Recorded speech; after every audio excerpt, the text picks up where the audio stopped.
Good evening and welcome to ShareSock's webinar entitled Your Route to a Secure Financial Future. I'm your host for this evening. My name is Mark Northway. I'm Director of ShareSock, ex-Chair of ShareSock, with a background in financial services. For this evening, my exalted panel includes Baroness Ros Altmann, who's former pension minister and an award-winning expert on later life finance and a fierce champion of the investment trust industry. Ros is going to lead us through the importance of investing for the future, and she'll touch on investment objectives, the role of tax advantage wrappers, risk capacity and tolerance, and the relevance of equity in that mix. Annabelle Brodie-Smith is Communications Director for the Association of Investment Companies, champion of investment trusts and passionate advocate for financial education. Annabelle will be looking at the relevance and benefits of investment trusts within a long-term portfolio. Mark Bentley is a ShareSock director, active member of our policy committee and a full-time stock market investor. And Mark's going to lead us through his personal experience of the accumulation and decumulation process. Jez Dyer is a SIGnet convener with a background in construction and again, a penchant for the investment trust sector. And Jez is going to highlight the importance of mutual self-education and will explain how SIGNet's investment groups can help in this.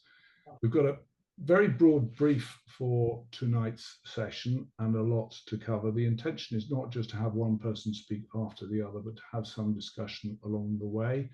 Your written Q&A will also be open throughout, and where relevant, I'll put your question to the panel as we're going. And I've got two further questions. Poll 7, please, Pavlina.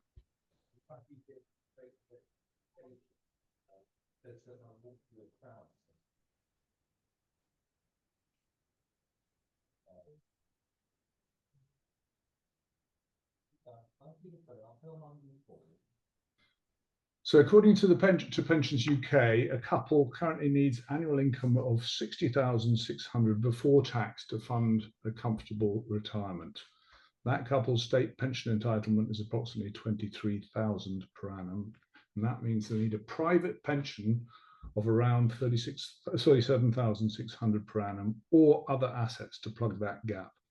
And the question is, assuming that they're retiring at age 66 and in good health, what combined pension pot do they need at the retirement date?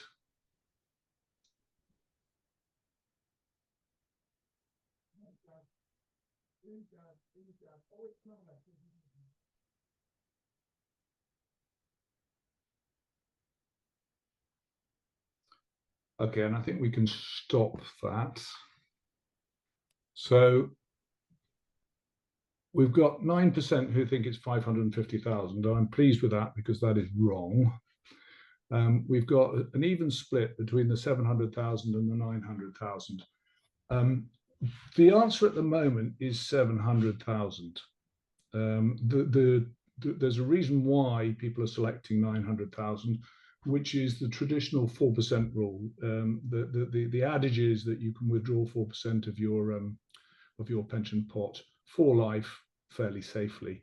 That adage isn't very accurate. I've done quite a lot of work on this, but it comes up with it produces a figure of 900,000 at the moment. Because interest rates are very high, annuity rates are likewise very high, and in fact they're around 5.3% for a couple who wants a widow's pension and is prepared to take an annuity to fund their pension. And so the 700,000 is correct today. Poll 8, please.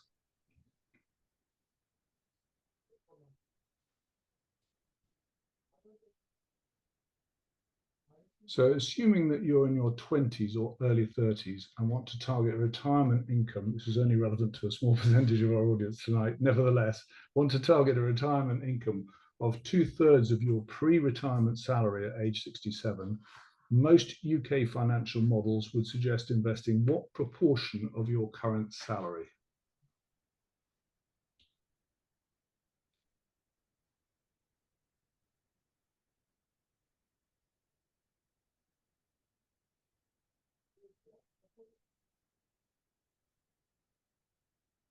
Still got answers coming in. People are thinking, scratching heads.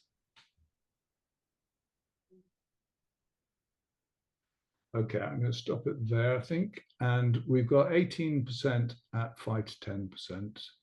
We've got half of the audience thinks it's 10 to 15%, and 36, 1/3, thinks it is 15 to 20. And 15 to 20 is the correct answer.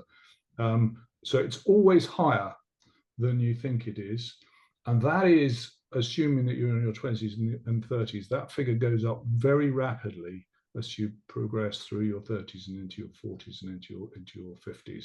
And it's a significantly higher lump than most people expect. Thank you. I am done polling. And it's time now, if I may, to ask Ros, if you could expand, please, on the importance of investing, and in particular, the importance of distinguishing between savings and investments. Thank you. Thank you, and good evening, everyone. Thanks for joining us. It's a pleasure to be here, and thank you to ShareSoc for putting this on. I'm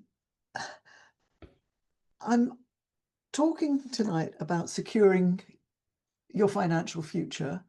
That's what this panel is meant to be helping with. And I think the main message from my perspective is to understand the difference between saving and investing. And one of the things that often gets me is that when you are putting money, for example, into a pension fund, which is for long-term investing, you're called a pension saver. But actually, you are an investor, not a saver, if you want to be really successful. So I did put together a chart. I don't know if Pavlina can show that chart, but in a way, it sums up much of the thinking that lies behind what I'm saying. So if you just go back to 2003 and you look at the period for the next 20 years to 2023, obviously markets, equity markets have reached new highs since then, but just up to that point, you can see that if you had invested in cash, which I would call saving, not investing actually, then you have a little bit more than the 100,000 that you started with on day one. In the bond markets, you also have a bit more, maybe between 130 or around that level, but you would have had even more than that in 2021, 22 before the Liz Truss moment, as it were. And before interest rates generally started picking up. But if you had invested throughout the time in equity markets, this is global markets with dividends reinvested, then you can see you would have turned your 100,000 into well over 500,000, pushing 600,000. And that's the power of relying on long-term investing rather than being frightened of investing and deciding you didn't want to take investment risk. There are no guarantees for taking investment risk. You can't guarantee that you are going to be rewarded. But all the capital market theory would tell you that if you are trying to secure your financial future over many years, and you've got money that you can put away today in order to build up more for yourself for later, then you ought to be looking at how to take investment risk, how to manage maybe your investment risk, rather than saying, I'm a bit frightened of loss, therefore I don't want to take risk, because risk doesn't necessarily equate to loss or gain. Government bonds 2 or 3 years ago were said to be absolutely safe and low risk, and you could have lost more in the gilt market than in crypto at one point. You had a significant downturn. And even in cash, with inflation usually above the rates that you can earn on your cash, you will actually be losing money, even though your headline amount may be the same.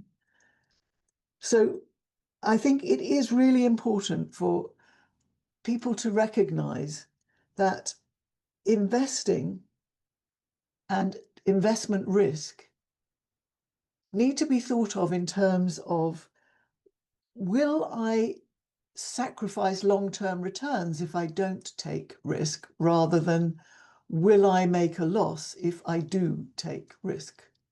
And that's a very big change in the mindset. But it is usually what the successful investors have managed to achieve. And I'm sure those of you out there who have been following ShareSoc and are participating in these forums will have the understanding of the benefits of investing in risk assets. It doesn't have to be just equities.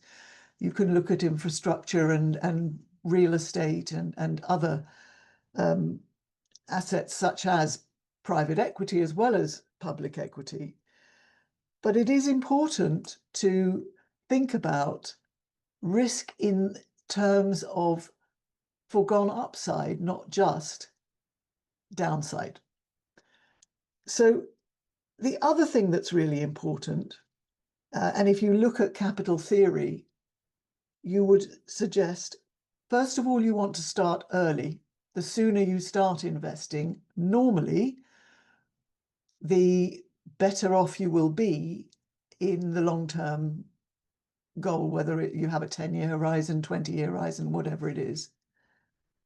And also, regular investing is usually a successful strategy. If you put money into markets on a consistent basis, whether it's monthly or quarterly or whatever, then you ride through the ups and downs of markets better than if you try and time markets or put in a big lump sum and then try and just buy on at certain times which are not regular. That way you might miss particular big moves in markets. The pound cost averaging, I think, has proved itself over time quite well. So think about your risk.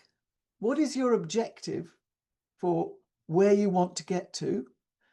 And think about investing regularly rather than being frightened if the markets are very weak, for example, and thinking, oh, now's not a good time, because usually you will miss the turning point of any downturn, and the biggest gains will happen on the turn. Once the markets are already established, having gone down and then up again, you've often missed the best opportunities. And the other thing, of course, to think about is, if you're investing on your own account, trading markets and timing them will incur tax charges. If you're in an ISA or a pension, that doesn't apply. And it's much easier to do trading in that way. But with capital gains tax, locking in gains or losses and then paying tax on your gains, it is worth thinking about whether you should be more of a buy and hold in those circumstances and do more of the active work which doesn't incur capital gains taxes in your other portfolios. The ideal is obviously to get professional financial advice for someone else to help you make decisions. But not everyone wants to or needs to or can afford to. And that's where I think having these forums where you can talk to each other and you can learn from each other about interesting ideas in terms of the investment approach or the companies you might want to support or macroeconomic trends. All of these things can help you. But I think what you've seen and what this chart shows, I hope you can read it, but this has gone through lots of different, the Eurozone crisis, the financial crash, the dot-com, sorry, no, this was after the dot-com, the Scottish independence fears, Brexit, the US-China trade wars, the pandemic, and then, of course, the big trust moment. All of those have been ridden out if you were staying in the markets with your riskier, supposedly riskier assets that have actually risk in this case really has meant higher return, and low risk has meant sacrificing the long-term returns perhaps that you would otherwise benefit from. And I would also like to add that the UK markets at the moment are much cheaper than a lot of the global competitives, partly because UK institutional investors have been pulling out of UK equities for years and have somehow or other talked themselves round to the idea that we shouldn't back Britain. I'm a big believer in Britain and British companies, although, of course, many are being snapped up by overseas companies. And I also am a big believer in investment trusts, which are selling very often at a discount, and you're getting expertly managed portfolios with good long-term prospects at below the value of the holdings that they hold. And I hope that will lead neatly into our next panelist. Thank you very much. And Pavlina, I've got another slide, if you wouldn't mind bringing it up, which I think just underlines. This is courtesy of Timeline, which is an asset management company in the financial advisory space. But it takes the same information and perhaps adds a little bit more, but it runs all the way back to 1926. And I think the point here that on Ros's savings versus investments is that £1,000 invested in 1926, inflation would have effectively, assuming that inflation would have an impact of 39,000, whereas cash would have earned 102,000. So you would have slightly beaten inflation by holding cash, but that 102,000 becomes 26.9 million if you go for the highest performing asset class, which is emerging markets. So nobody is suggesting that what your portfolio should be entirely invested in emerging markets, but that just happens to be the lead sector, if you like.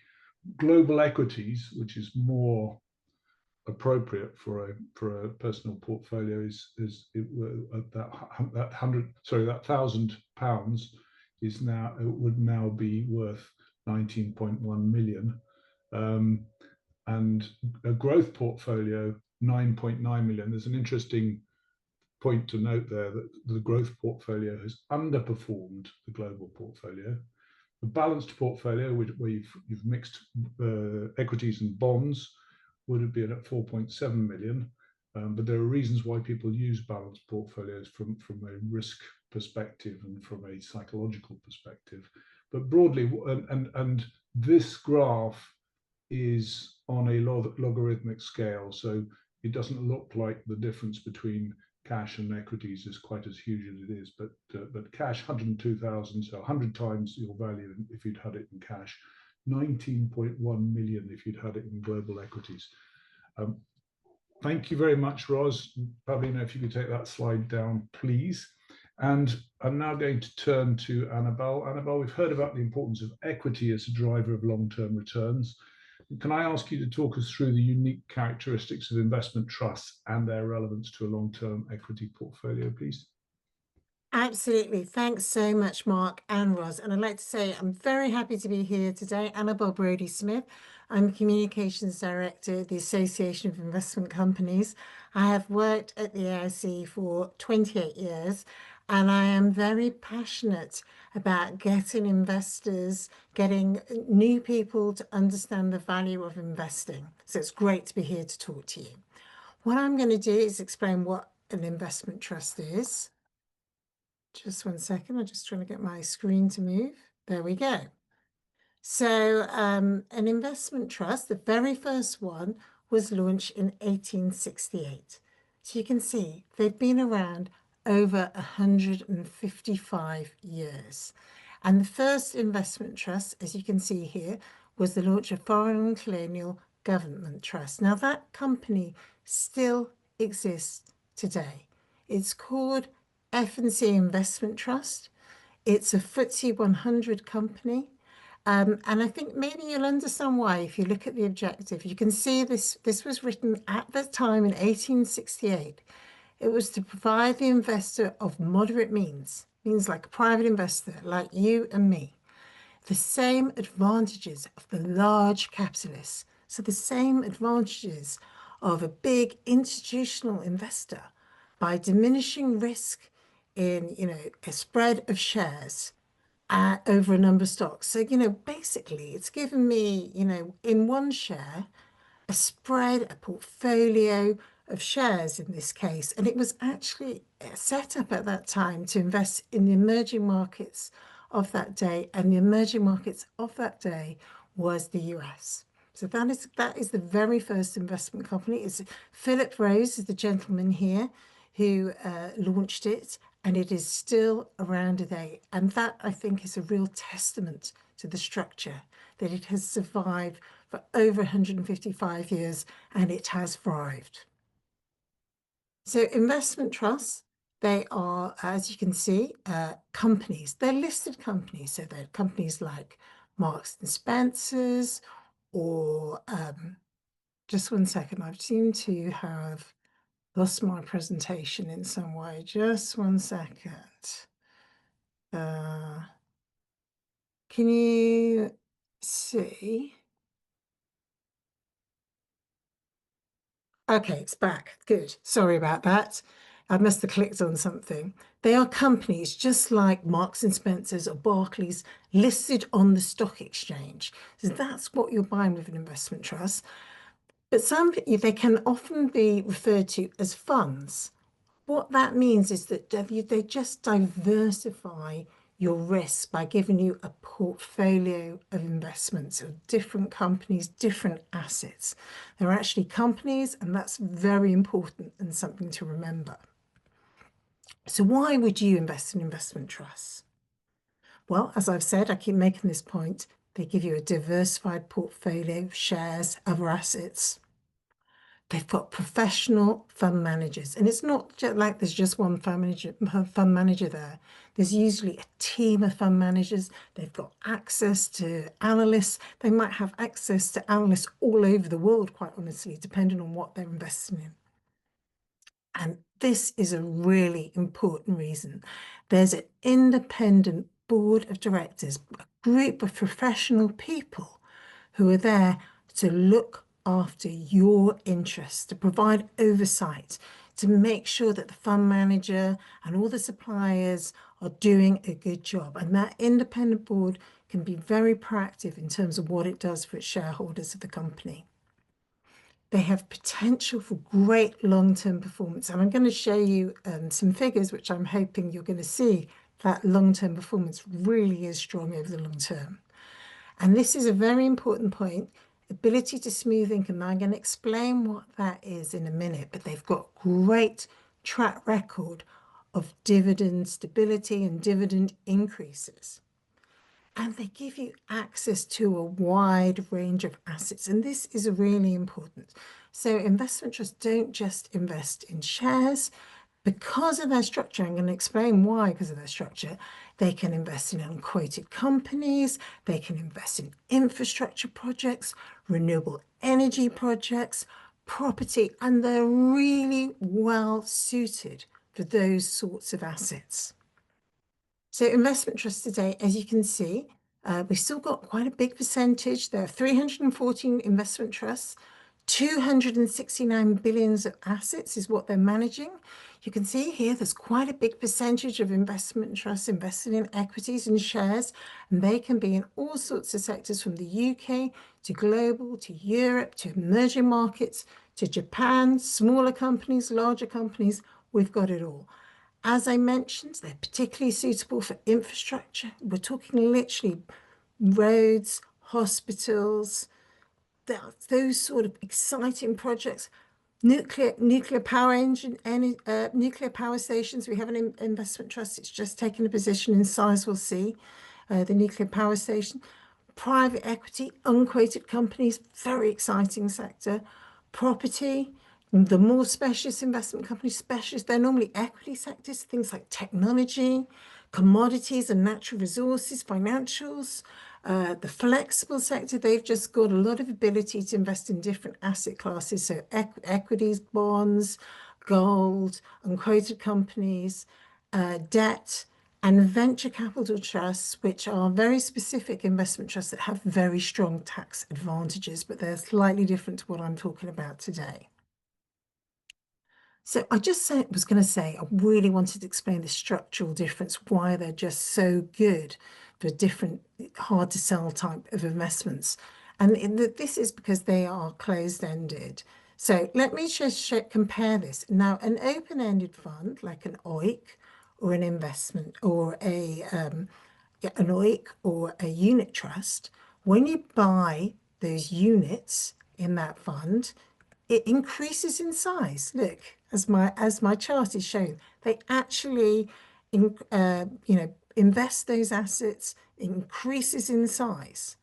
When you sell those units, it decreases in size. Again, those assets are liquidated to give you back your money. With an investment trust, it doesn't work like that.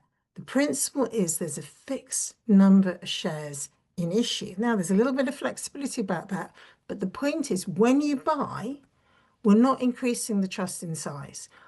I'm buying my shares of somebody who's selling their shares. So the size of the trust does not alter. It's a great advantage because it allows managers to take a long-term view of their portfolio.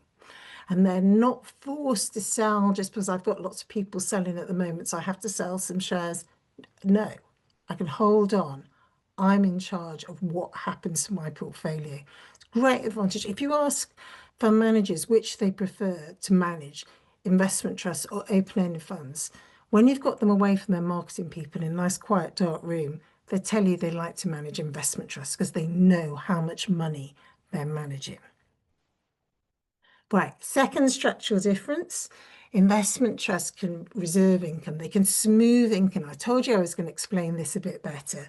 This is a really important advantage because investment trusts don't have to distribute all their income to their investors every year.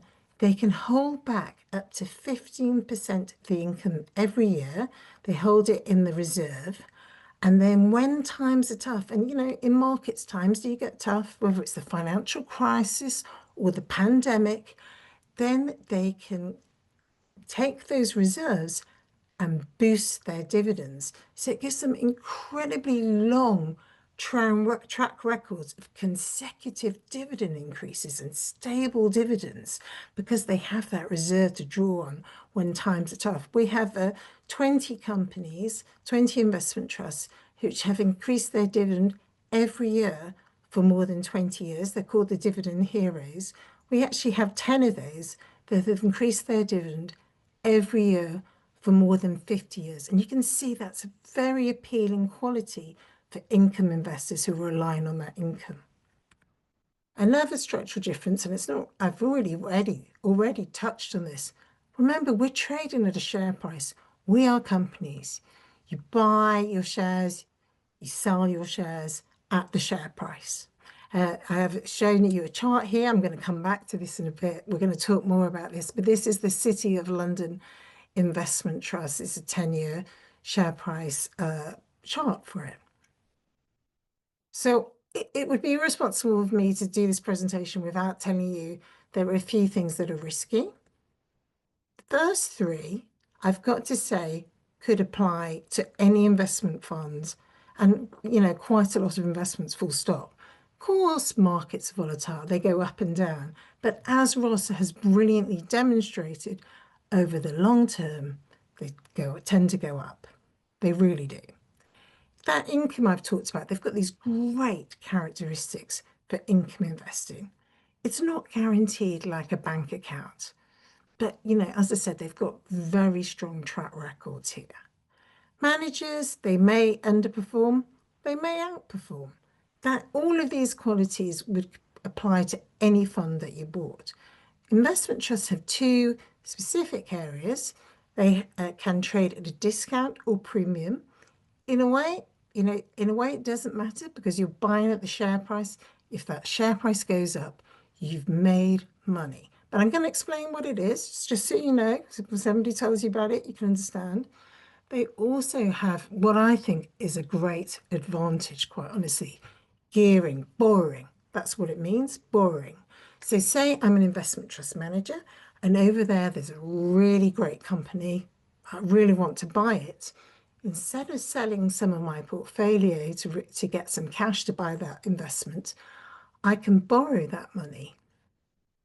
There are all sorts of ways, but most commonly from a bank, I can borrow that money. And the idea is that I'm going to use those borrowings, buy that investment. The idea is that investment's going to do well. So it's going to increase in value, give me a good return, and also pay back my borrowing.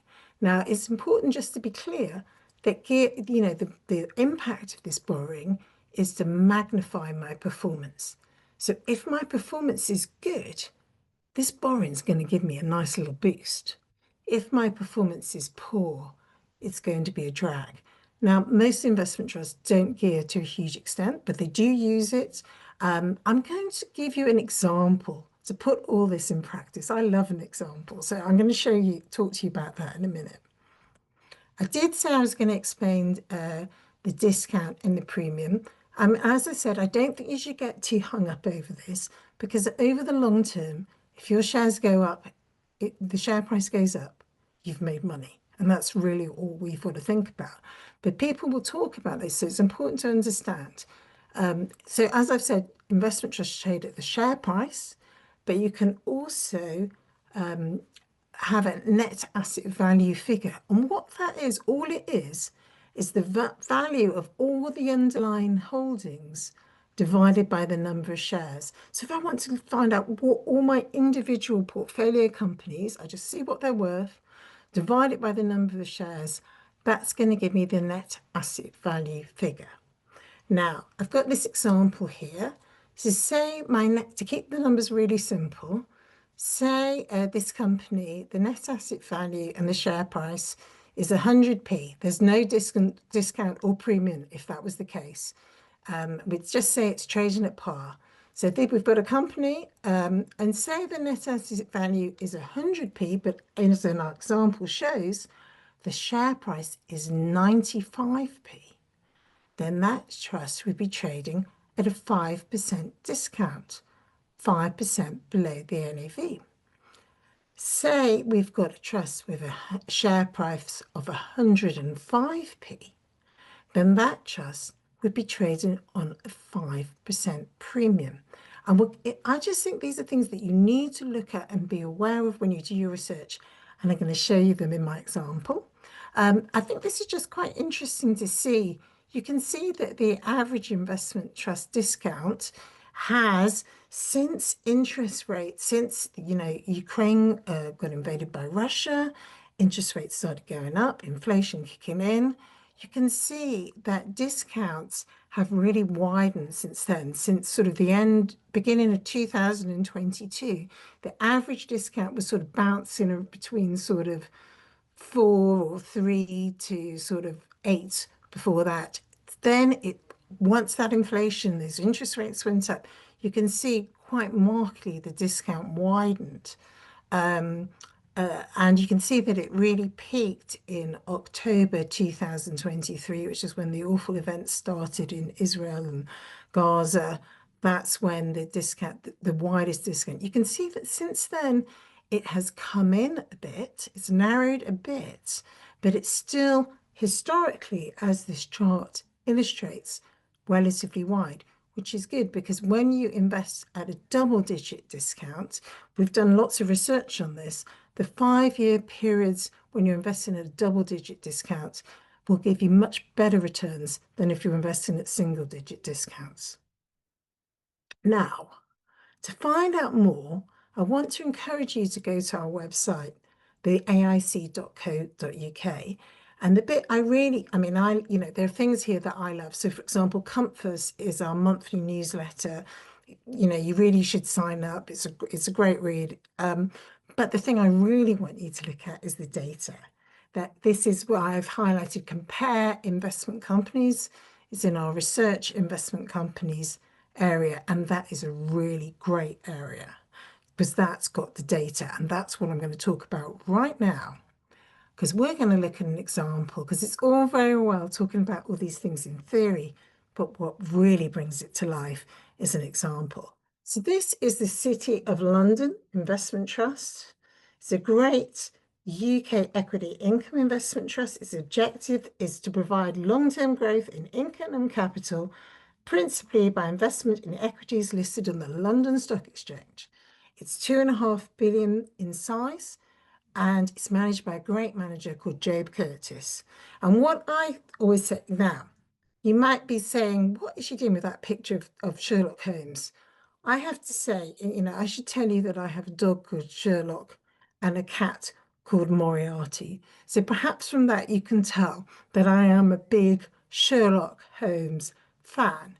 And I just think, when we're doing our research into these investment trusts or any investment, we have to become investment detectives to find out what is going on. And the good news is for investment trusts, all that data information is on the AIC site. So I showed you this chart earlier. This is the share price chart for the City of London Investment Trust. As you can see, over 10 years, it really has performed pretty well. We always say, don't put too much emphasis on past performance, but it is actually all we've got. Let's be frank about it. So you can see the share price total return over 1, 3, 5, and 10 years. I always like to compare performance to the sector average. And the sector average is here, the UK equity income sector. So I can see how the trust has done it in comparison to the sector. Has it been better? Has it been worse? If I want to see how the underlying portfolio is performed, I can look at those two NAV figures as well for the trust and the sector. I don't think I can talk to you without mentioning charges. You're always going to have a look at the charges. I would always look. So here I've pulled out the charges for City of London Investment Trust. It's got an ongoing charge of 0.36%. It's very cost effective. If I compare that to the sector, as I said, I always love to compare things to the sector. The UK equity income sector, the average trust, has an ongoing charge of 0.55. That tells me what I need to know. This is an income producing trust. It's actually one of the AIC's dividend heroes. It's actually the ultimate dividend hero because it has a 59-year record of consecutive dividend increases. Here I can look at the chart. It's got a 4.2% yield. The discount, I told you, we had to just have a look at the discount. I can see Ros has got a question here, but Ros, do you want to speak? Well, if you don't mind, I just wanted to clarify with you, Annabelle, Sure. what you call the ongoing investment charge. The ongoing charge, yeah. Do you know, Ros, as we all know, Ros, this has been a controversial one in this industry. The investor doesn't pay that, right? No, you're quite right. But that is the investor buys at the share price, Exactly. sells at the share price. And that is really all the investor needs to think about. But if you're picking a company from I don't know, 20 in a sector, you might want to get some idea of how much of the management charge, what are the charges that are going out of your company on an ongoing basis? And that's why I put those charges figures in. Good. So now we're going to look at the discount, okay? Now this is, as you can tell, a pretty popular trust. What this chart is telling me is this trust was trading at a premium in 2021, had a little moment of discount early 2022, perhaps when those issues came up, and then it's been trading at a premium in 2023. Then 2024-25 has been a bit more tricky. It's been trading at discount a number of times, but now it's trading at premium. And that shows me it's very much in demand as an investment trust.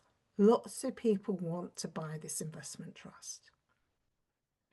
In gearing, and I said I'd explain this in practice, The gearing figure here is 3%. That means this trust, in comparison to assets, it just has 3% of borrowing.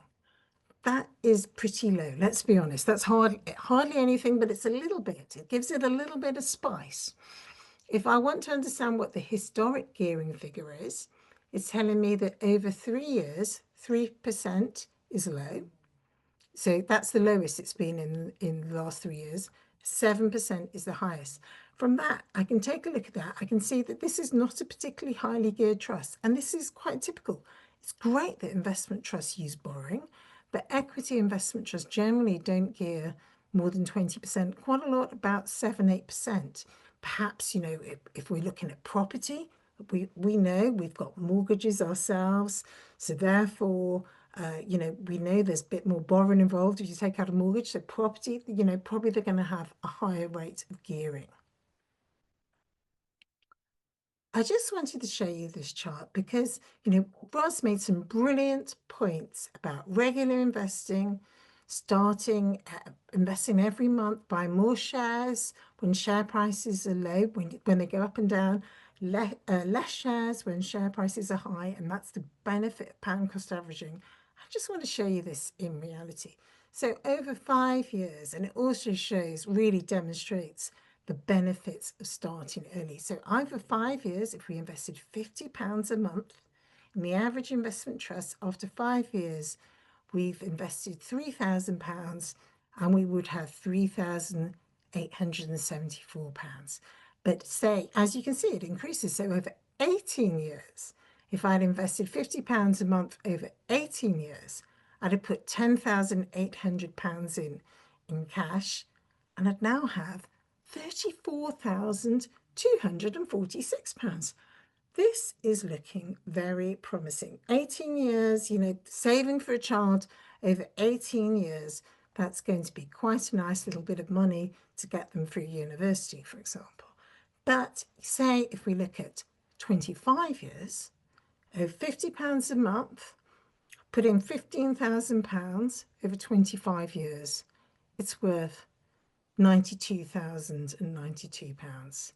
That is really very useful and is getting, perhaps I'm on my way towards well, it probably does get me a deposit for a house or something very nice. So it just shows that little and often that Ros was talking about, in reality, how it works. This is my final slide. I think Ros has already said, you know, if you need financial advice, of course you should take it. But some people feel they can't take financial advice, they can't afford it, they don't want to. You would need to buy your investment trust, like any share, on a platform like Hargreaves Lansdown or AJ Bell or Interactive Investor. It's like an online supermarket for investments.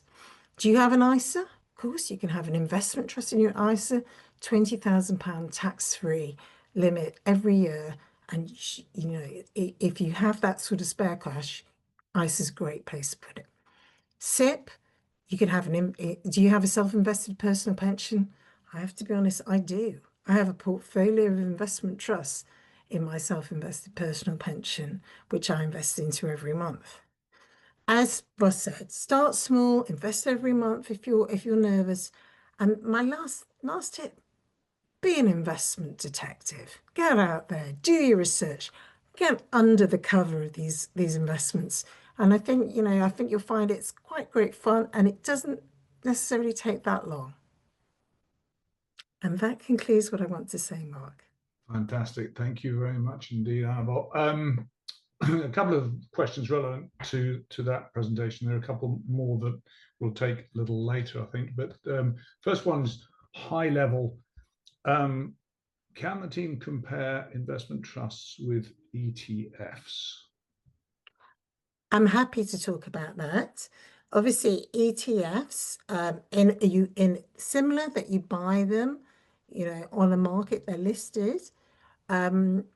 The types, and you can buy an index. Conventionally, you used to buy an index of ETFs. Now we have these actively managed ETFs where, you know, there's some active management in the process.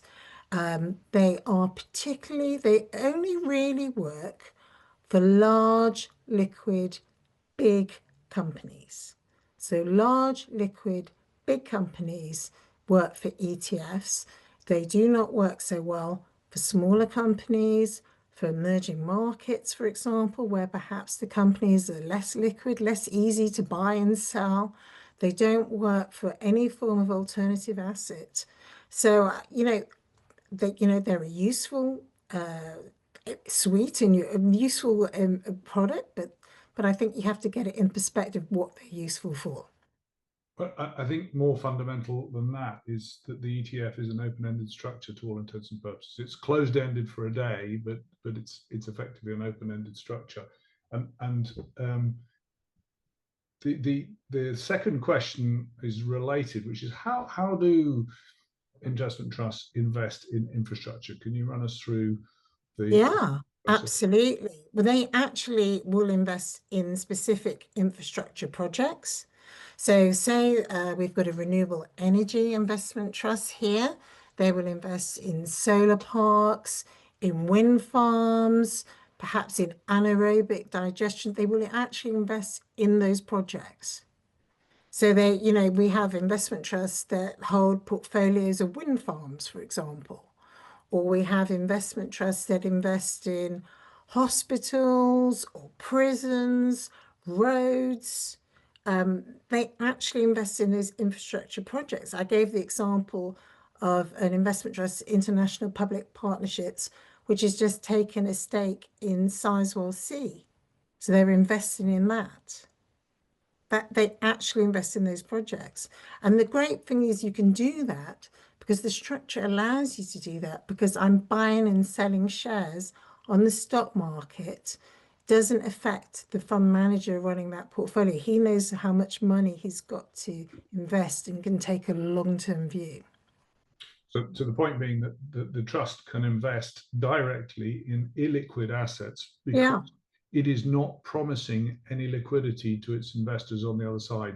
The investors have liquidity because they buy and sell shares in the trust, but the trust is not the provider of liquidity. It's the trading process that provides. Yeah, that's why it works really well for hard to sell assets, whereas open-ended vehicles that increase and decrease in size really can't do this at all well. We all know what happened to those property funds. They got gated. Thank you. You talked about performance, and historically it is the case that in general investment trusts relative to similar open-ended funds with similar strategies have outperformed historically. What's your reasoning for that? Well, I think it's down to the structure, actually. It's down to the as I've said, the benefit of the closed-ended structure, the fact that managers can take a long-term view of that money. They are not forced to sell what might be really good investments in a difficult market because investors want to get their money back. As a fund manager, that doesn't bother me as an investment trust manager. I can just take that long-term view. I think that's one reason. I think another reason is actually the ability to gear, to borrow money is actually very helpful over the long term, and that has boosted performance. And I have to be honest, also this flexibility that they can, for example, there's lots of trusts that don't, but there are trusts that can invest, for example, in unquoted shares. So for example, Scottish Mortgage, very big global FTSE investment trust, which has up to 30% in unquoted companies, things like SpaceX. It adds some spice and interest to your portfolio, and it does help performance.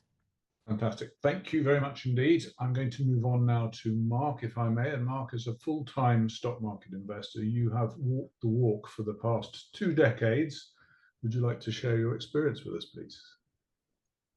Yes, Mark. I must apologise if my voice is a bit weak, but unfortunately I've been rather ill lately. So,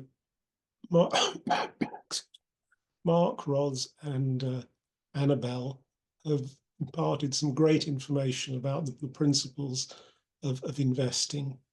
I'm 66 now, and have essentially been through the entire cycle, starting investments a long time ago, and now reaching the point where I'm drawing down on the capital that I've accumulated.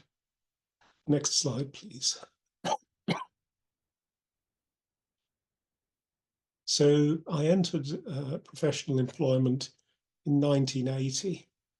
At that time, my employer offered a defined contribution pension scheme managed by Equitable Life. Now, one principle I've always stuck to with investing is I like transparency in my investments and to see clearly what's going on. So there were two choices with Equitable.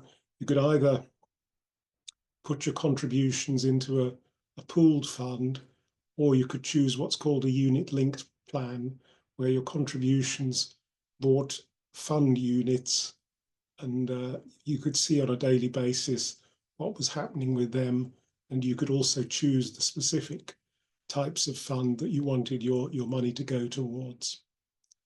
In practice, that pension pot grew very nicely from 1980 until it was transferred to a SIP in 2002. Unfortunately, I don't have records going back far enough to say exactly what the growth was, but it was a reasonable pot by that time. Next slide, please. So in subsequent employments, including my own business, employers offered other schemes which I took part in, and that helped to create additional pots that I could use. Employer pension schemes are, I would describe it as the closest thing to a free lunch, because you get contributions from your employer, and if you add your own personal contributions as well, you get tax relief on those. So you get a great return even before you've actually invested the money, just by virtue of what is offered in those schemes. Next slide, please. Okay, another point that I'll come back to, which, well, I noticed that we do have an older skewed audience, so you probably will remember the SERPS scheme, though for younger audience members, it's of historical interest. But there was a sort of enhanced pension that the government offered called SERPS, which employers contributed to. But, excuse me, you had the option of contracting out of SERPS and diverting the employer contributions into a private scheme instead. As I didn't really trust the government and what returns I'd actually get, I did choose to contract out. And as you'll see shortly, that proved to be a very good decision. Next slide, please. Okay, so again, the older members of the audience will know that Equitable Life collapsed, and that's where it proved to be a very useful decision that I chose a unit-linked plan, because that essentially wasn't affected, whereas those that went into the pooled fund had significant losses against their pensions. So once it collapsed, I had the option to transfer my units with Equitable Life into another scheme, and I decided to take more direct control over my investments and opened a SIP, which I transferred the Equitable Life pension pot into in 2002. Though, as I mentioned before, my original contributions and employer contributions had grown nicely, the value of the assets at that time was only about 10% of what I needed to be able to afford a reasonably comfortable retirement. When I started the SIP, I allocated a significant proportion to a worldwide tracker trust. There were no equivalent ETFs available at that time. ETFs are more recent innovation. And I did that so that I could compare the performance of my own investment choices against the worldwide tracker. So after 5 years of running the SIP, I found that my own choices were outperforming the tracker. So I liquidated that investment and reinvested the money into my own choices of investment within the SIP. Thank you, Pavlina. So since 2002, I've been delighted that the SIP has grown at an annualized compound rate of 11.2%. That's to date, meaning that the original sum invested has grown more than tenfold. In 2005, given that the SIP had been performing well, I decided to transfer my remaining pension pot from another scheme into the SIP. In 2008, when the financial crisis struck, my SIP fell by 27%. But there were two fortunate things that happened. Firstly, I didn't panic. I could see that shares in good companies were being sold off indiscriminately, and I saw no good reason to sell those shares. And also, around that time, there'd been a change to legislation that allowed accumulated SERPs, contracted out pensions, to be added to a SIP. So I duly did that, which put a chunk of cash into the SIP, which I could use to buy shares in good companies at the bottom of the market. Though I suffered the 27% decline in 2008, in 2009, the SIP rebounded by over 50%.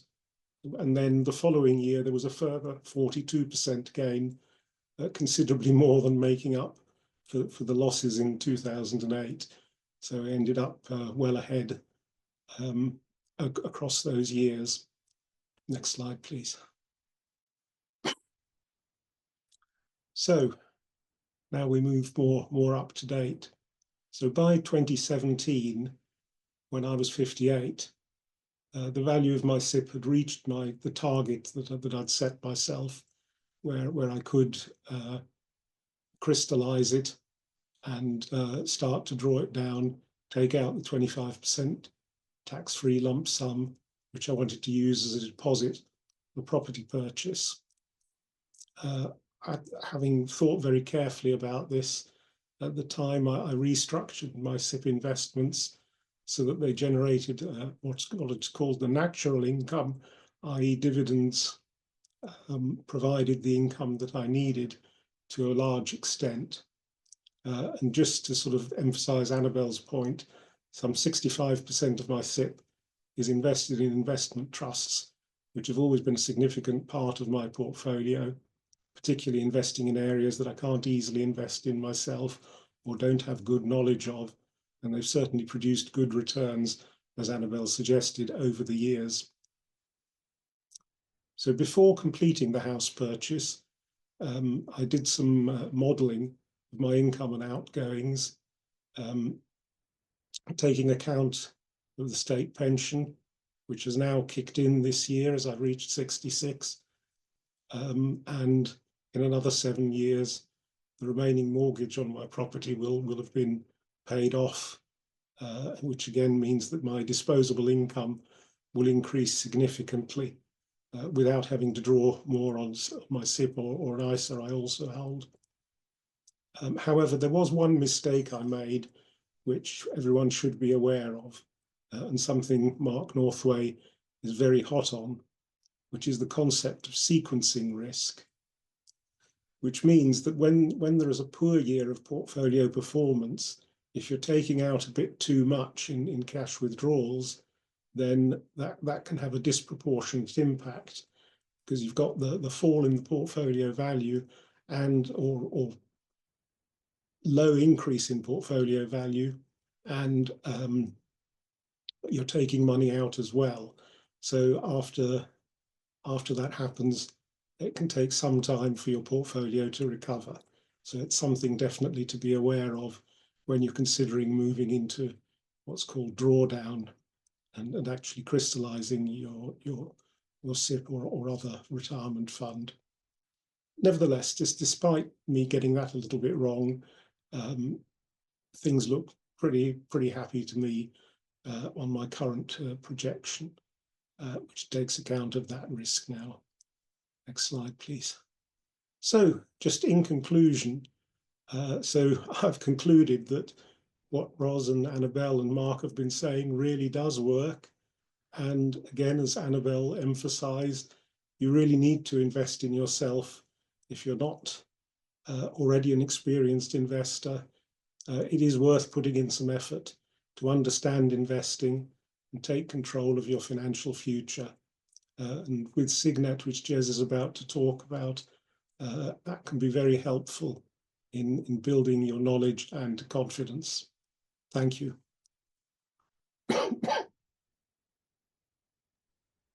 Thank you, Mark.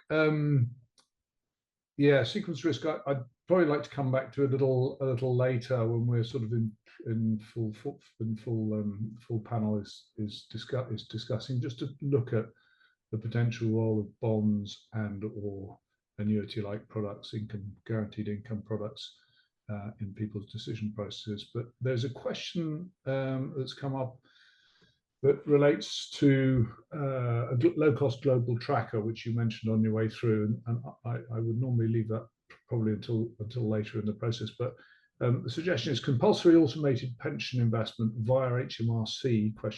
In a low-cost global tracker, maybe tracking ACWI, all countries' world index, would surely provide the best risk reward for everyone, plus reduce the government and taxpayer exposure to top-up benefits, wouldn't it?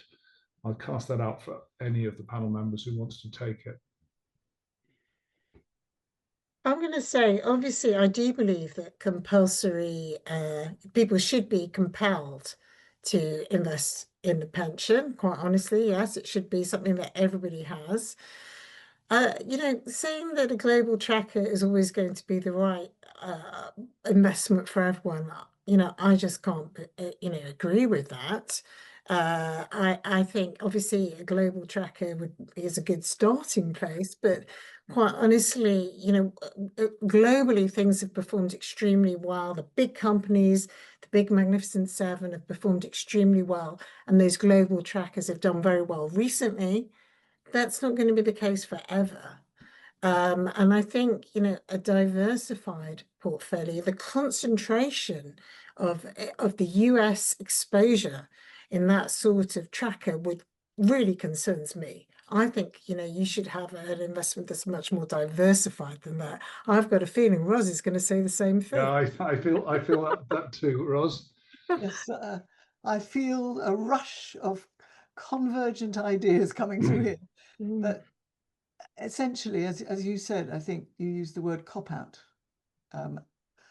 It is, in my view, wholly inappropriate to suggest that the government should mandate people to put all their money in one type of investment. A global tracker is one type of investment. It may cover lots of different markets, but you know, it's predominantly the US. And if you are looking for long-term investment, there is a role for active management and for diversification of holdings. Investment theory not only says that you should make money over the long run by investing in, for example, equities rather than bonds, because there is a risk premium that you should be able to benefit from if you're willing to ride out the ups and downs. But there are other types of risk premia as well that a diversified portfolio could give you, which would include things like property and infrastructure and other real assets that would be just knocked out of the park if all you were thinking you should do is have a global equity tracker. The other point for me is that we put nearly £80 billion a year of taxpayer money into British pensions. Why should all that money be used to back other countries when the UK needs investment desperately? Now, you could argue that compulsion would mean you don't need any tax relief at all.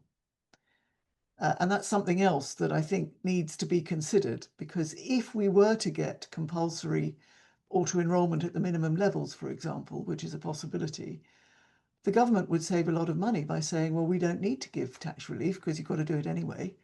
And the employer contribution is a big part of that. So the Chancellor would then not even be supporting extra money in pensions. My preferred option is to say, let's direct a lot more money from British long-term investment into Britain. I believe in Britain.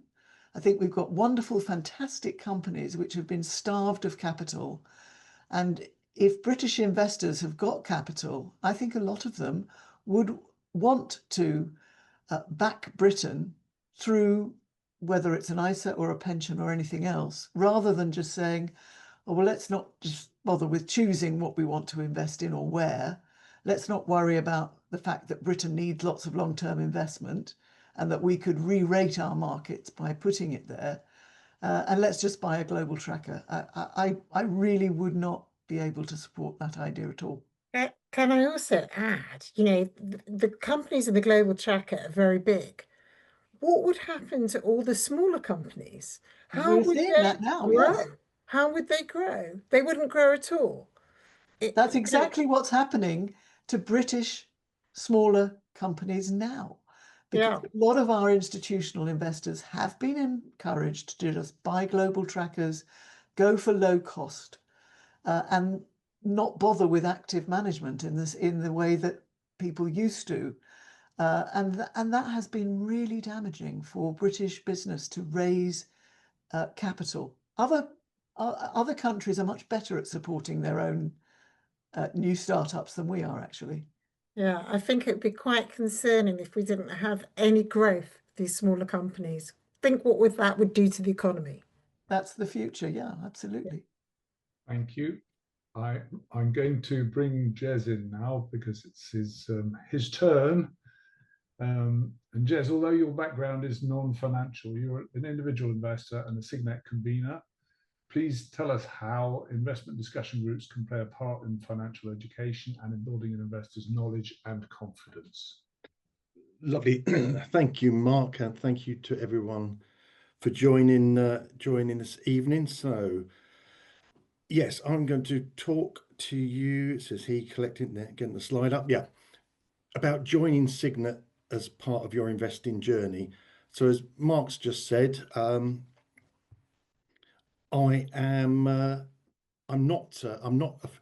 don't work in the financial sector. I'm not a marketing or a business development man. I work in construction. I trained as a quantity surveyor, now a project manager, and I'm just a few years behind Mark. I'm 63.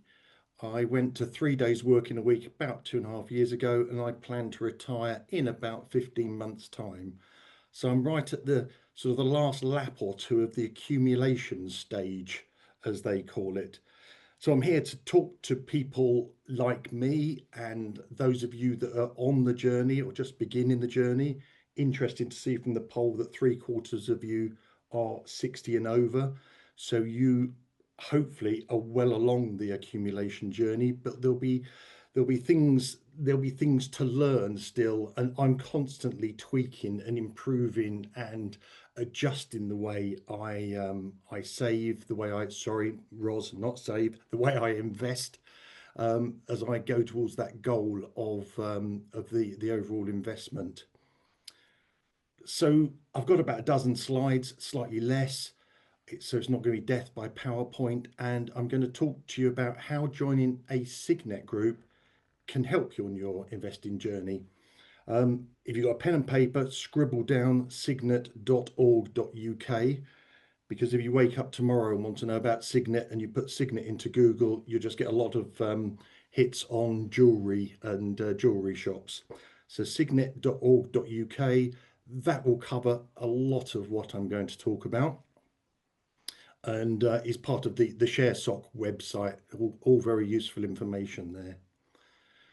Like ShareSoc, SIGnet is a not-for-profit organisation, and essentially it's a network of groups of people that want to want to make their hard-earned money work harder.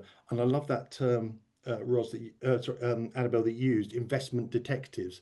Essentially, it's a network of groups of investment detectives looking at how we can share knowledge on what we can do to make our money grow further, grow quicker, grow safer, etc. So the very heart of SIGnet is this, is the membership of these individual groups, but also you're part of a national group and you'll get the benefits of that, such as monthly newsletters, visits to companies, and so on. So with these groups, there's 50 and growing quite rapidly. There's another one sort of almost a month that is appearing under the stewardship of Bill, who leads SIGnet. And I suppose I should say normally this presentation would have been done by Bill, but instead they plucked somebody from the ordinary membership, myself, to tell you about it. So you've got over 50 groups scattered across the country. Most of them, 2/3 plus, are face-to-face groups, but there are some online ones and hybrid ones. Some of those online groups would tackle specialist subjects. There's one just starting up on US investments, as an example. The groups are all separate. I joined Henley Group probably about 15 years ago, and about 15 months ago, I was asked to start a Reading group because there was interest coming into ShareSoc and SIGnet from people wanting a group in that area. And I've presented to a couple of groups. So my experience is from those 3 groups, but it's probably pretty typical because the conveners get together annually and make sure we're sort of driving in the same direction. So what does a typical group look like? Well, based on what I've seen, there's going to be 10 to 15, possibly slightly more members, but not everyone can make every meeting. Meetings are typically monthly.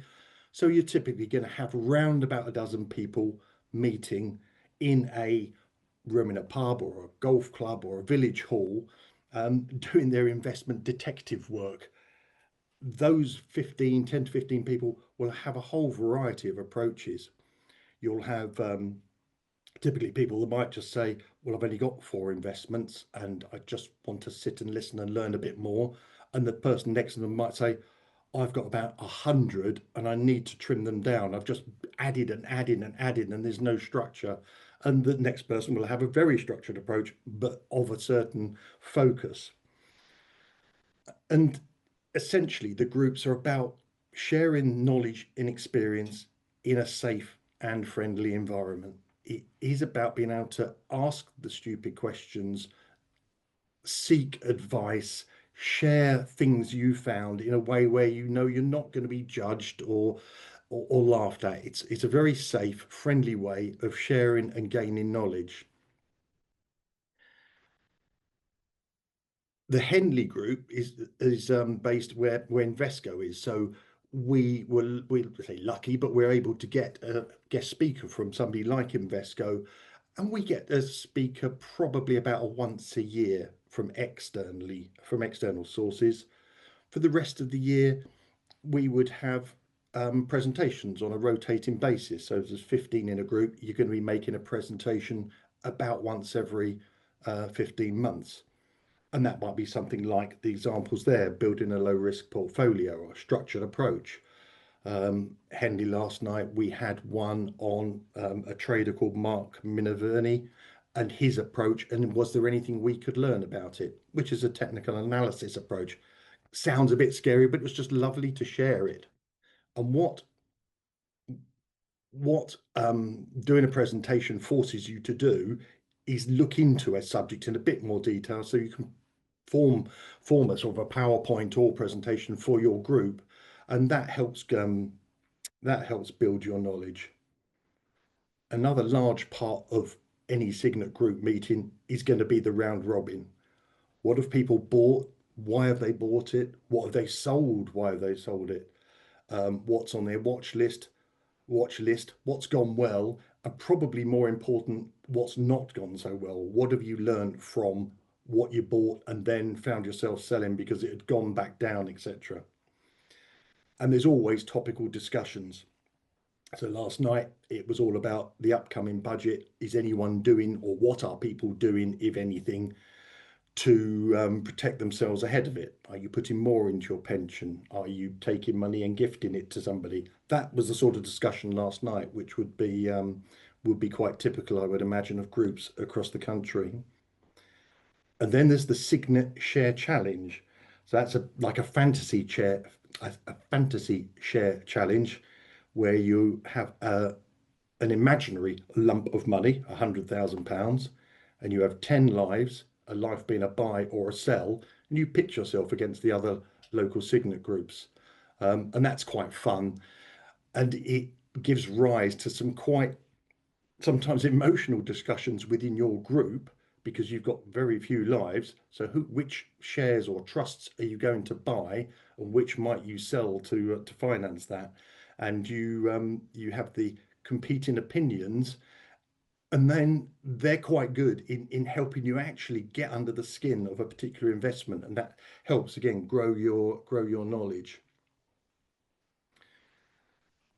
So the benefits of joining one of these SIGnet groups, that first line, investing can be a lonely pastime, hobby. I mean, hobby might not be the right word, but investing is often done very much on your own. You'll listen to your podcast, you'll read your magazines like Investors Chronicle, and various newsletters, and you're making your decisions on your own. You might go to the odd conference and hear fund managers speak, but it is so liberating to go to a group of like-minded people and start to test the conclusions you've come to with them and help develop further your thinking. It definitely improves your skills and investment knowledge in a friendly group amongst your peers. And you can either do that within the group, but I find also there's quite a lot of exchange outside of the group. So little groups of you form email groups to share stuff, or you'll meet up for a cup of coffee or a pub lunch to talk about something specifically.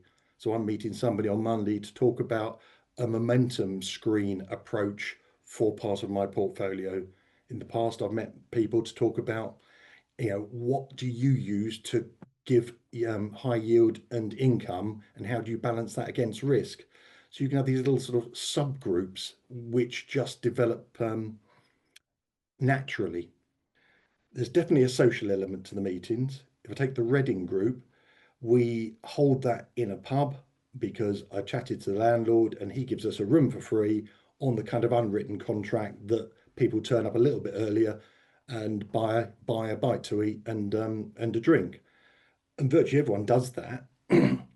So you're meeting in a social environment for an hour or so before the meeting, and actually the gap between the social bit and the meeting is rather hard to determine. It all becomes one lovely, enjoyable evening of like-minded people.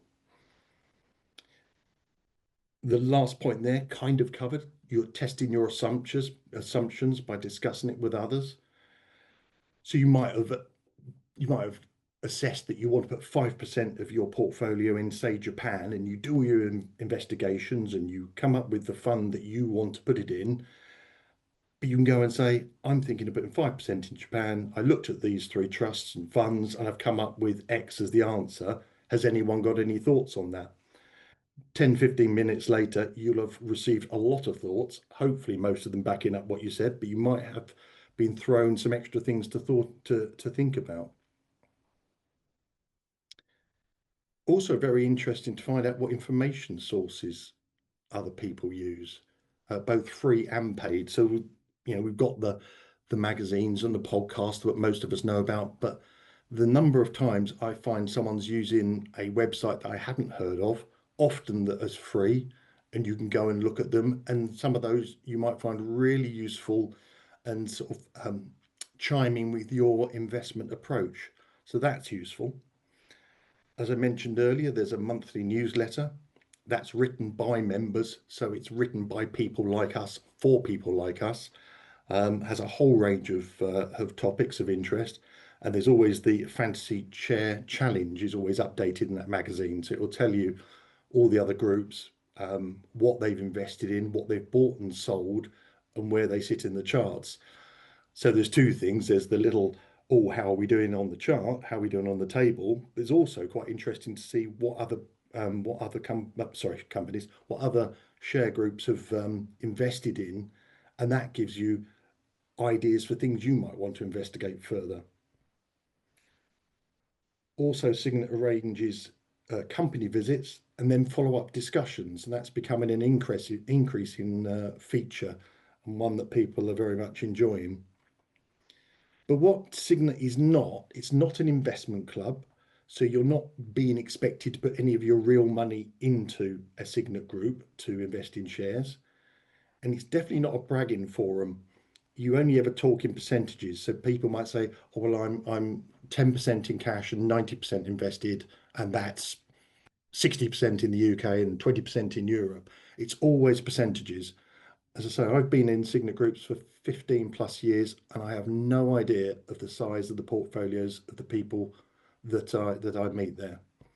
It's not a collection of investment gurus and geniuses where you're going to feel totally out of place.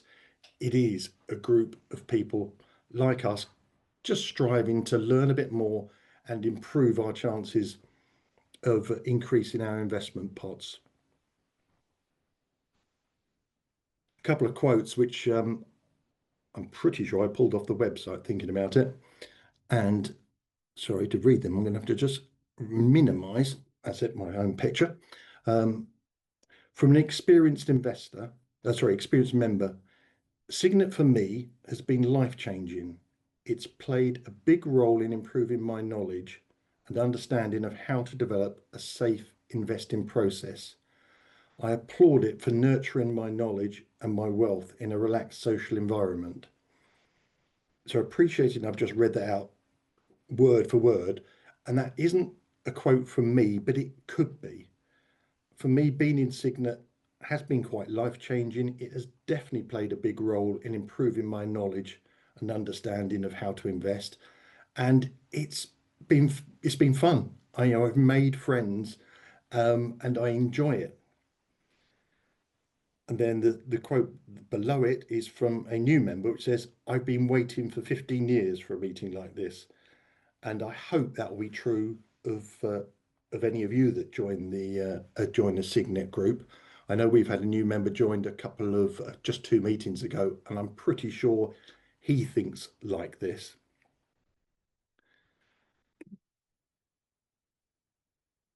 So what next? As I say, try and remember signet.org.uk.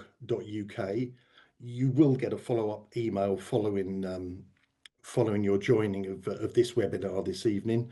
There is a introduction to SIGnet webinar next week, which the link for that should be on the follow-up email that you get. But if not, go to ShareSoc and look at events, and it's the 21st of October. Or just go via the website and see where your local group is and give us a shout and try and give the group a try. I'm happy to take questions, but I think that's all going to be compared by Mark next. Yeah, so we've got one already, which is, are there any groups for younger people which meet outside of work hours, preferably in London? The very short answer is I don't know. The slightly better one is, for instance, both the Reading and the Henley ones meet outside work hours and do include younger people. I know there was a younger group started. There are definitely London groups as well that do meet in the evenings. So yeah, if you go to the SIGnet website, you can see all the groups and when and where they meet. There's definitely groups for younger people. There's definitely groups that meet outside work hours, and there's definitely groups in London. Whether there's a locus of all three, you'll find on the website. But it is good to that brings out the diversification of the groups. You know, there's a mixture of ages, a mixture of sexes, both sexes, and a mixture of ages, and yeah, a mixture of meeting times. Okay. There's a question which is related, and it's education related. What easily accessible and trusted avenues exist to educate ordinary members of the public who are disconnected from financial markets and from investment societies about the benefits of investing in their long-term wealth? It appears that only those with means would proactively learn the benefits via IFAs, private bankers, etc. Labour Party touted a while back about setting up a financial literacy unit, but never heard anything since. The FCA's web pages on investing are worse than rudimentary. And I think the sort of first answer is within ShareSoc. I know you said people are disconnected from investment societies. There's no reason to be disconnected from investment societies. I mean, we have free membership as well as paying membership, and we have resources. And there are two that I would point you out. One is the ShareSoc Investor Academy, which is on the website, and that includes a set of videos titled ShareSoc Investing Basics. Well, a horrible title, but the title nevertheless. Which are 10 videos. They're about 5 minutes long, I believe, and they are well worth running through. They are hosted by Glenn Goodman, who is always fun. They've got interesting graphics on them, and they're worth a look. But also coming back to SIGnet, SIGnet runs starter groups, and Jez, you might want to talk a little bit about the starter groups there. This is where Bill would be good. rather than myself. Yes, there are. You're right. There are groups, probably online ones, mainly for people that are very new to investing and want to put their toe in and are quite frankly a little bit scared about where to start and getting it wrong. So yeah, that would be a good place to start. Yeah, there's starter and intermediate groups. So SIGnet, another resource. Financial education is a big bugbear for. Could I maybe say something here? Please. It's just that obviously, you're right. The government did talk a lot about it. There hasn't been a lot, but now they are back on the case. There's going to be a big ad campaign.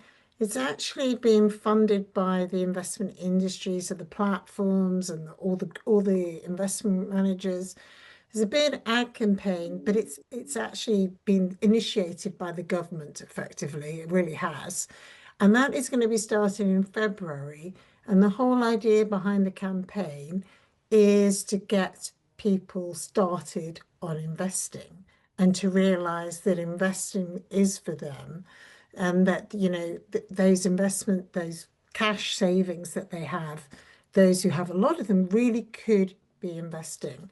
So something is happening on that front, but I agree with you. I think a lot more should happen. I'm a big supporter of financial education. I used to be on a charity that was working with financial education in schools, and I think that's great, and I think it should be in schools, but I think it should be through all walks of life. It should be at universities, colleges, in the workplace. A lot more needs to be done about financial education. I think people like Martin Lewis have brought awareness of money and how people need to understand money to the fore. But I can't believe really that there isn't more on investment. I always keep thinking, why hasn't somebody done a program on it? It could be really interesting, but it hasn't happened, and that needs to happen. And that is a major focus for ShareSoc, is financial education, as you say, through all walks of life. It's also a major focus for our patron, who is John Lee, Lord Lee of Trafford, who spends a lot of his time bending Treasury's ear to try and get more programs on television, specifically around investing. And so far that has fallen on deaf ears, but he's determined to make an impact there, and we accompany him when he makes those representations. Ros, do you have anything to say about the sort of government approach to financial literacy? Well, the government always says it's in favour of financial literacy, and it has said that it wants to put financial education into schools. I think we actually need a lot more at university level as well. But at the end of the day, there is a role for the industry. This is the industry's products. And the trouble has often been that the big pension providers, the big investment companies, speak in a language that ordinary people don't understand. The jargon and the technical terms that are used are often baffling to ordinary people. And therefore, I think having some kind of basic messaging that, is like, what we were showing before. If you want to make a lot of money, you won't do that by just putting your money in cash, that sort of thing. If you want to make a lot of money, you could back these great British businesses and watch them grow.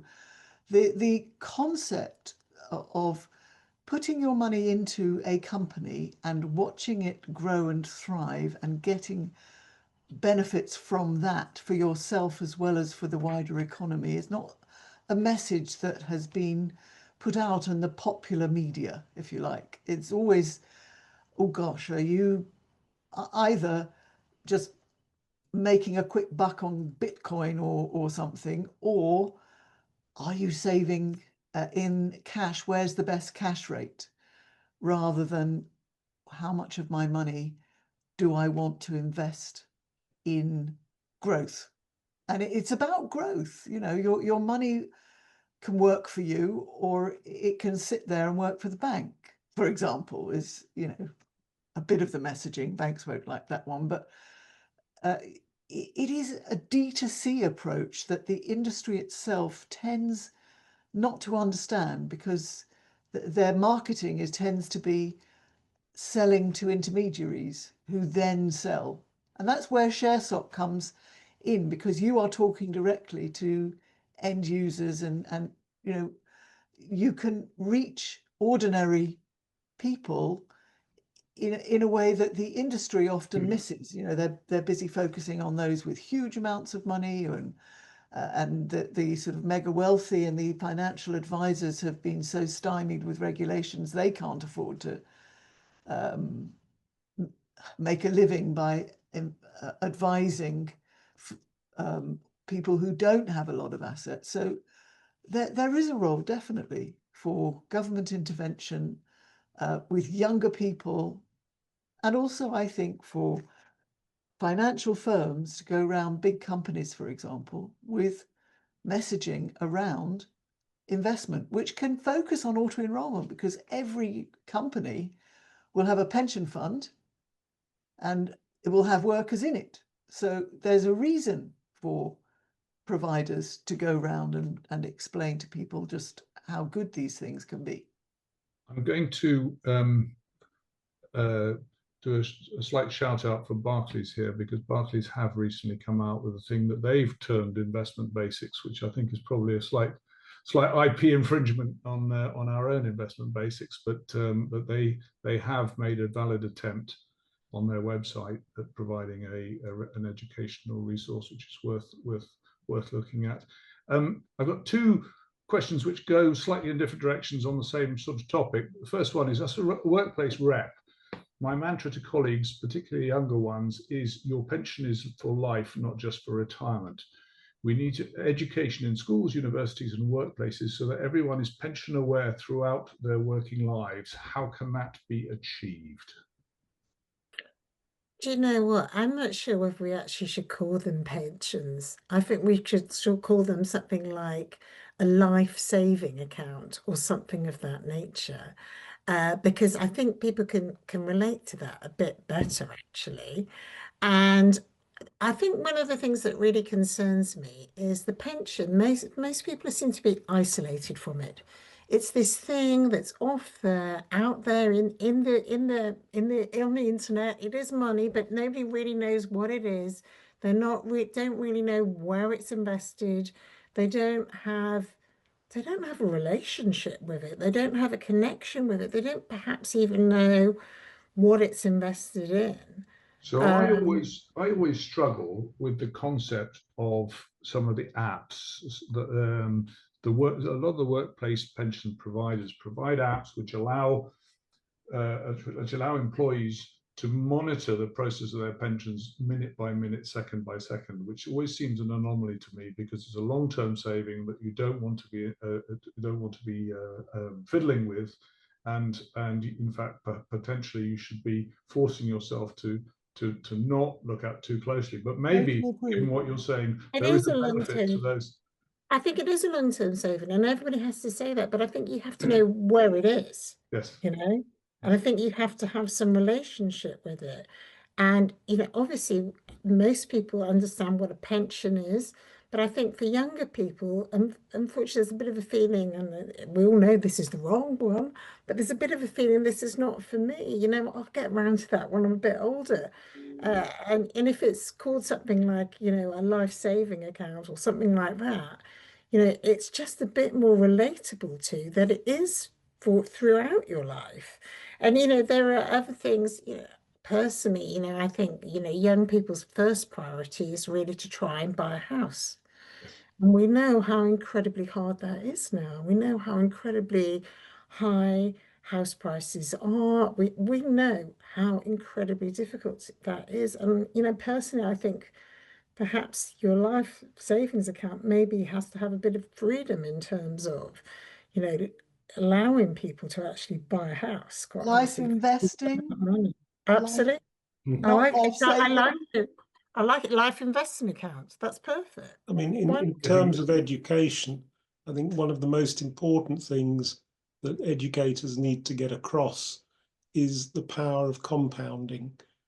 Because, as you said, people that say, I'll put it off, they need to understand how much they will lose by waiting before they invest. Though I do understand that in current times, it's very difficult for people to find spare money. But then employers are now required to make contributions, and you only need to make a fairly modest top up to at least get a good foot in the door, as I found in my career. So understanding why you need to start early is an incredibly important message to get across. Sorry, Mark, that's why I put the £50 up. Yeah, absolutely. Because it really demonstrates you start early, and it all starts growing, and the compounding works for you, and you end up with actually a very big figure. But come on, I want to hear Ros. Come on, you're the expert, Ros. Can we go one more question, which I think Ros can probably pick up both at the same time, from a previous questioner. Thank you for your answers about global trackers. Point taken. So what should be done about all the money, 300 billion ? In cash ISAs doing very little for investors and nothing for the UK industry? Yeah, I mean, it's the same point, really. If taxpayers are subsidizing you to invest, then why should there not be some quid pro quo that some of that money, at least, will back Britain? I would be in favour of saying we go back to the original tax relief idea, which was that you only get the tax relief if you back British business. Why should you have a cash or an investment ISA? You can have one ISA if you want to hold it in cash because you don't particularly want to invest. Well, that's your choice. But the idea, first of all, we have a tax-free savings allowance anyway. So you could argue that most people won't need an ISA, a cash ISA, unless they've got huge amounts of money. But in which case, why are they getting a taxpayer subsidy?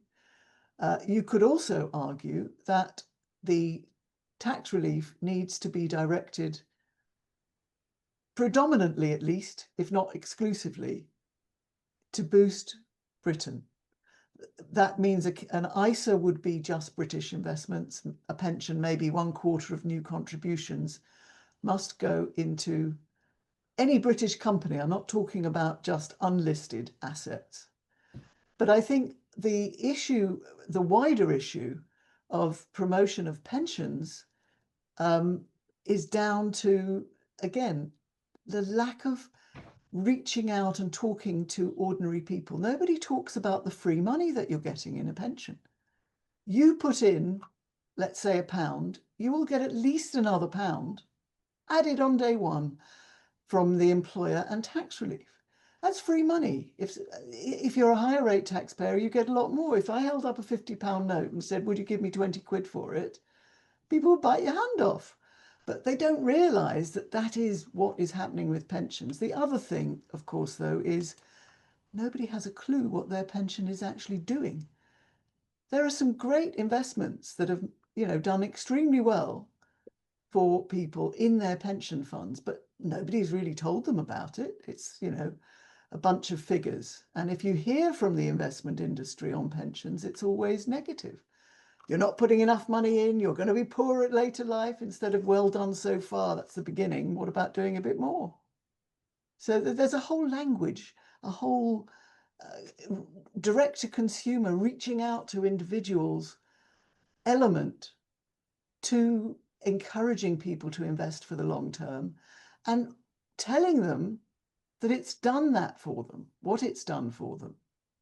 And the industry, I think, could do something of that nature if it got together. And I was pleased to hear you say that there, Annabelle, that there is an initiative coming up. Something like the 5 a day that we had, you know, for fruit and veg. You know, it wasn't funded just by Sun-Kissed Oranges or any particular company. It was all the messaging. 5 a day is good for you. I like it, Ros. Investment Investment is good for you. Yeah. Investment is good for you. And good for everyone else. Yes. And the economy. Yeah. On the subject of ISAs, this is an issue that ShareSocs Policy Committee has been looking at. As we understand, the government is also reviewing the situation with ISAs. And Mark can correct me if I'm wrong, but I think our broad view is that one of the most important things is to simplify the ISA landscape. Yeah. Too many different types at the moment. Yeah. Go on, Mark. Well, I think we're absolutely in line with what Ros was saying, that you have an ISA account, you put it where you want. There's obviously going to be providers whose primary interest is a deposit and providers whose primary interest is stocks and shares. So almost by definition, your choice of provider is going to be consistent with your own preference. But the point is that there's no limit, there's no division between what is a cash ISA and what is a We actually think there should just be one type of ISA. Yeah, exactly. I think it should be called an investment ISA. And that all ISAs should be able to offer investments. Yeah. And there's one point which I think sometimes gets missed by British investing public, which is that our tax advantages, our tax incentives through the combination of ISAs, pensions and EIS, SEIS are light years ahead of the advantages that are offered to European and American investors. And just looking at these ISAs, for example, the money goes in, it's invested, it comes out, no tax is paid on it coming out. In most jurisdictions, the equivalent is a tax deferral process. It's like an investment bond where you don't have to pay capital gains whilst as you're trading the stock. But when you withdraw cash to use it elsewhere, you end up with a deferred tax benefit. So it's worth bearing that in mind, that our governments have historically been quite generous in trying to attract us into the stock market. I just want But of course, it doesn't help when we have them tinkering with our pensions. Well, and so I had a question. And then we can't trust them, can we? I had a question. I'll read my question. So I don't want to prolong this too long because we're holding on to quite a large chunk of the audience, but I'm conscious that there's a bladder and supper issue here. But my question was, we've seen interventions by the Chancellor in IHT on pensions, and the forthcoming autumn budget threatens to impact cash-free lump sums. What are your thoughts on the impact of pension tax raids on investor confidence and savings rates? It's got to be Ros, come on. Okay, I mean, here we go. I think any retrospective changes such as we have heard rumours of will undermine confidence in pensions. And I would like to add, I cannot warn strongly enough about the disastrous impact the current proposals for inheritance tax on unused pensions is going to have. It could end up being as damaging to DC pensions in the long term as Gordon Brown's 1997 tax raid proved to be for DB. The industry at the time did not warn enough about what was coming. The proposals are going to be unworkable, cause chaos, and are already putting people off the idea of saving in a pension. I'm not worried about the millionaires. I'm not worried about the highest earners. What I'm worried about is that we're trying to encourage average people and people, you know, with a reasonable income to set aside a decent amount of money for their future, because you can't rely on a defined benefit scheme, and state pensions are pretty niggardly. And if they feel that they're going to be punished for it, which they will be under these proposals, if they're unlucky enough to die early or before they've had a chance to really make the most of their pension fund, then they probably won't bother. Or as soon as they reach age 55 or 60 or whatever it's going to be, they will just take as much money out of their pension as they can, as soon as they can, at basic rate tax. The average pensioner income, or even the average worker income, is well under the £50,000 40% tax threshold. So why not take a few thousand quid, 10, 20,000, however much it is, as soon as you can, and then by the time you reach your 70s or late 70s, and certainly your 80s and 90s, you'll have nothing left. What was the point? The whole point of pensions is to have money for your later life. And so I do hope that the government will change the inheritance tax proposals. It shouldn't be anything to do with inheritance tax. Nobody's going to want to wind up your estate or help as an executor when they realise the massive problems that this pension administration issue is going to cause. Maybe a flat rate, 10%, 15%, even 20% unused pension levy if you pass away on your unused pension. That wouldn't have those terrible consequences that I fear. But if the Chancellor keeps on fiddling around with pensions, changing the rules, making them less and less attractive in an effort, a sort of ideological effort to hit the rich, she unfortunately, perhaps unwittingly even, is going to damage the pension prospects of the millions in the middle, and there will be many more poorer pensioners in future as a result, which is a real shame. I think that's a very powerful point on which to bring this to a close. So, Ros, thank you very much indeed for that. I don't want to dilute that at all. I want to leave it hanging in the air. And so, Ros, Annabelle, Mark, and Jez, thank you very much indeed.